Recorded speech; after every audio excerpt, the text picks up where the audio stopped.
Həyatda çətinliklər var da, məhdudiyyətlər var. Hə? Hamı bir qədər çətinlik çəkəcək. Bəzi çətinliklər var ki, Allah könüllü deyir bunu elə, könüllü elə. Hər adamın bir çətinlik, belə deyir, dozası var. Həyatda, məsələn, filan qədər çətinlik çəkməlidir bu. Elədir? Bəli.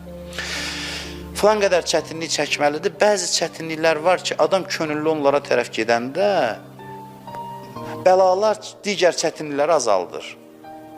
Məsələn, deyin, namaz bir çətinlikdir, səhər durmaq var.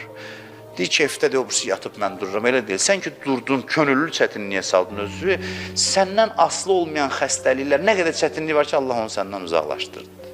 Bu qayda. Sən yeməyi var, Ramazan ayında bir ay cəmaat deyir, bir qismi oruç tutur, bir qismi yiyir, içir özü üçün, hə? Deyə bilərsən ki, biz çətinlik çəkdik, onlar keyf elədi. Xeyr, bu çətinlik var hamı üçün. Sən bir ay oruç tutmaqdan xeyli çətinliklər ki, gələcəkdir sənə, artıq dozov aldığında könüllü.